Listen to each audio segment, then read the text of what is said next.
به نام خالق. فصل 7. حکایت ارزش تصویر از خود. مستخدم با قهوه و نان فرانسوی به اتاق ناهارخوری آمد و جوان در حالی که در صدا می‌یافت صبحانه خورد. دولتمند گفت: سؤالهایی را از تو میپرسم که یاریت خواهد کرد تا بفهمی در طول چند دقیقه تفکرت چه برایت پیش آمد. نخستین چیزی که باید دریابی این است که رقمی که بر روی آن صفحه کاغذ نوشتی مفهومی بسیار ژرف‌تر از آنچه میپنداری دارد. در واقع آن رقم نمایانگر ارزشی است که در چشم خود داری. در نظر تو چه بخواهی به آن اقرار کنی و چه نه، سالی $50,000 ارزش داری، نه یک پنی بیشتر و نه یک پنی کمتر. جوان گفت: نمیدانم چطور میتوانید این حرف را بزنید. این واقعیت که آن رقم را انتخاب کردم نمایانگر آن است که ذهنی متوازن دارم و هر دو پایم روی زمین است. فقط نمیدانم که در این لحظه چگونه میتوانم بیشتر به دست بیاورم. وانگهی شغلی پردرآمد یا مدرک تحصیلی یا پسندازی در بانک ندارم. طرز تفکرت تا حدودی معتبر است. به هر حال من به آن احترام میگذارم. تنها مسئله این است که این گرایش علت وضع فعلی توست. شرایط بیرونی به راستی چندان مهم نیست. این را خوب به خاطر نگاه دار. همه رویدادهای زندگیت آینه است که اندیشه هایت را باز میتاباند. اگر به پذیرش این توهم گسترده که عوامل بیرونی زندگیت را تعیین می کنند ادامه بدهی، ذهنت نخواهد توانست این اصل را دریابد. در واقع هر چیز زندگی مسئله گرایش است. زندگی دقیقاً همان گونه است که تصویرش می کنی. هر چیز که برایت پیش می آید محصول اندیشه های توست. پس اگر می خواهی زندگیت را عوض کنی، باید از عوض کردن اندیشه هایت آغاز کنی. بی تردید این را اندکی کهنه و مبتذل می انگاری. بسیاری از افراد عقلگرا لجوجانه این اصل را رد می کنند. اما حقیقت این است که همه کسانی که در زندگی به رغم زمینه کارشان اموری بزرگ را به انجام رساندند، همواره مخالفت‌های جدی متفکران خردگرا را نادیده گرفتند. این ابداً بدین معنا نیست که با هوشمندی مخالفم. کاملاً به عکس، استدلال و منطق برای کامیابی امری اساسی است، اما کافی نیست. باید آنها را به صورت ابزار و خادمانی وفادار به کار گرفت، نه بیشتر. در بیشتر موارد استدلال و منطق در راه توفیق بزرگ به موانع راه بدل می شوند، زیرا شاهکارهای بزرگ فقط توسط کسانی آفریده شدند که به قدرت ذهن ایمان داشتند. افراد موفق هیچگاه نمی‌گذارند که اوضاع و شرایط بیازاردشان. به هنگام مواجهه با بزرگان گذشته می‌بینی اوضاع و شرایط آنها نیز به همین دشواری و اغلب حتی دشوارتر از معاصران بوده است. اما این فقط سبب شد تا برای دستیابی به نیروی درونشان ژرف‌تر روند. آن بزرگان اعتقاد راسخ داشتند که می‌توانند امور بزرگ را به انجام برسانند. همه آنها که دولتمند شدند عمیقاً معتقد بودند که می‌توانند دولتمند شوند و به همین دلیل کامیاب شدند. اما بیا به صفحه کاغذ خودمان بازگردیم. رقم $50,000 که نوشتی قطعاً بزرگترین رقمی نبود که به ذهنت آمد. بزرگترین بود؟ حق با شماست، بزرگترین رقم نبود. پس چه رقمی بود؟ سرم از انواع ارقام انباشته بود. مثلا خب $100,000. پس چرا همان را ننوشتی؟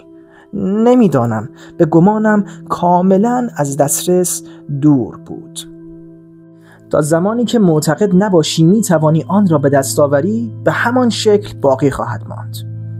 چون فقط از $50,000 شروع کردی، کار زیادی در پیش داریم و اگر این کار را نکنیم مدتها برای طول خواهد کشید تا دولتمند بشوی. پس بزرگترین رقمی را که اکنون برایت قابل دسترس می نماید بنویس. خودت را بگستر. جوان پس از لحظه‌ای تفکر نوشت $75,000. دولتمند به سرعت پاسخ داد: تبریک میگویم، در عرض چند ثانیه 25,000 دلار به دست آوردی. بد نیست. من که هنوز آن را به دست نیاوردم. مثل این است که به دست آورده ای. بزرگترین گام را برداشته ای. با در نظر گرفتن 75,000 دلار به جای 50,000 دلار، همه اندیشمندان خردمند در طول اعصار گفتند که بزرگترین محدودیت‌ها حدودی است که انسان بر خویشتن تحمیل می‌کند و از این رو بزرگترین مانع کامیابی مانع ذهنی است. حد و مرزهای ذهنیت را بگستر تا حد و مرزهای زندگیت را بگستری. محدودیت‌هایت را منفجر کن تا محدودیت‌های زندگیت را منفجر کنی. اوضاع و شرایط زندگیت چنان دگرگون خواهد شد که گویی با سحر و جادو. از روی تجربه سوگند می‌خورم که این حقیقت دارد. جوان پرسید: اما چگونه میتوانم دریابم که محدودیت‌های ذهنیم چیستند؟ همه اینها هم باور کردنی مینمایند، هم کاملا انتزاعی و مجرد. دولتمند گفت: همکنون چگونگی یافتن حد و مرز مربوط به تصویری که از خودداری را توضیح دادم. وقتی آن رقم را نوشتی، این تصویر را به صورت عینی برگرداندی. دیدن این که هر فرد به راستی درباره خود چگونه میاندیشد واقعا مجذوب کننده است. هرگاه شخصی این تمرین را میآزماید، بیدرنگ رقم تصویر راستینی را که از خود دارد نشان میدهد. با محدودیت‌های ذهنیش روبرو می‌شود که کاملاً با محدودیت‌هایی که در زندگی با آنها مواجه است مطابقت دارد. خواه از این امر آگاه باشد و خواه نباشد، زندگی در برابر محدودیت‌هایی که خودش برای خود تعیین کرده است سرخم می‌کند. اشخاصی که معمولاً شکست می‌خورند کمتر از همه از این اصول کلیدی کامیابی و دولت آگاهند. افراد موفق از این پدیده با خبر شدند و بیشترین کار را بر روی تصویری که از خود دارند به انجام رساندند. در آغاز آسان ترین راه برای کار درباره تصویر از خود این است که این شخص برگی کاغذ سفید بردارد و مدام ارقامی افزاینده بر آن بنویسد. بیا دیگر بار تمرین خود را از سر بگیریم. این بار رقمی بسیار جسورانه تر بنویس. جوان چند ثانیه‌ای اندیشید و با ناراحتی نوشت 100,000 دلار و اعتراف کرد که این حد اکثر رقمی است که میتواند تصور کند به دست خواهد آورد. شاید حد اکثری باشد که بتوانی تصور کنی، اما قطعاً حد اکثری نیست که عملاً میتوانی به دست آوری. رقم بسیار کوچک و متواضعانه است. بعضی اشخاص آن را در 1 ماه به دست میآورند، بعضی در 1 هفته و حتی 1 روز و هر روز از سال. به هر جهت بگذار به تو تبریک بگویم. پیشرفت چشمگیری داشته ای، درآمدت را به 2 برابر رسانده ای و به طرز قابل توجهی حد و مرزهای ذهنیت را گسترده ای. نه به آن اندازه که من دوست دارم، اما نمیخواهم با فشار تو را به شتاب وادارم. باید با تعیین هدفی آغاز کنی که هم جسورانه باشد، هم در عین حال معقول. راز هر هدف این است که هم جاه طلبانه باشد، هم قابل دسترس. اما فراموش نکن که بیشتر مردم زیادی محافظه کارند. از انفجار محدودیت‌های ذهنی خود می‌هراسند. محدودیت‌های ذهنی خود را به نوعی عادت بدل کردند. عادت کردند به برون بروند. مجاب شده اند که زندگی فقط همین است. از رویا می‌ترسند. نباید از گسترش حد و مرزهای ذهنیت بهراسی. آنچه فقط با نوشتن اعداد بزرگتر در 1 ساعت میتوانی به انجام برسانی حیرت انگیز است. در عرض چند دقیقه توانستی هدفت را مضاعف کنی. بعداً وقتی که تنهایی، تمرین بعدی را انجام بده. در خلوت اتاقت بشین و مسیر تقدیر مالیت را تعیین کن و به این شکل بنویس: تا 6 سال از تاریخ امروز دولتمند میشوم. احتمالاً در برابر این واقعیت که 6 سال آزگار به درازا میکشد تا دولتمند شوم اعتراض خواهی کرد. من هم با تو موافقم. اما به فعالیت در آوردن کلید، رازی که تقدیر مالی و بخت و اقبالت را تضمین میکند، فقط 1 ثانیه طول میکشد.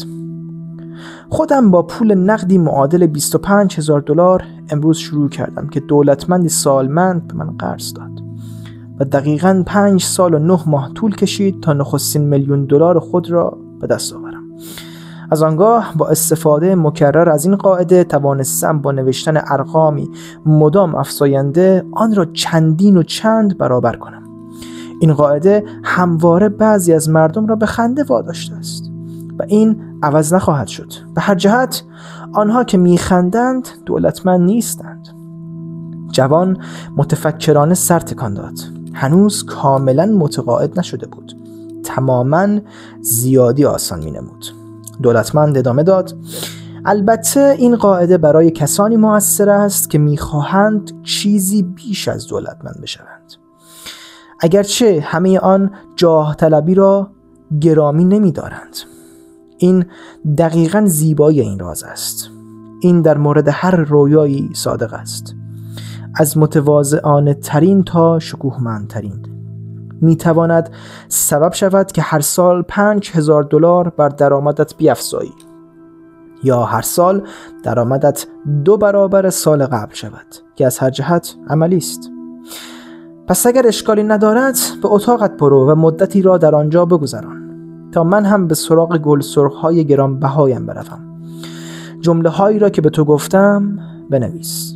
تا 6 سال از تاریخ امروز دولتمند می شوم و همچنان دولتمند می مانم. آنگاه تاریخ روز و ماه و سال را نیز بنویس. حتما هر احساسی را که در ذهنت می آید، هر چی که باشد بنویس. روی میز تحریر چند صفحه کاغذ است. یک چیز را به خاطر داشته باش: مادامی که به آرمان دولتمند شدن خود خو نگرفته ای و مادامی که این آرمان بخشی از زندگی و درونی ترین اندیشه هایت نشده است، هیچ چیز نمیتواند به تو کمک کند تا دولتمند شوی. اکنون برو و به قاعده یا عبارات تأکیدی که به تو دادم بیاندیش. بگذار در طول 6 سال آینده اصل هدایتگرت باشد.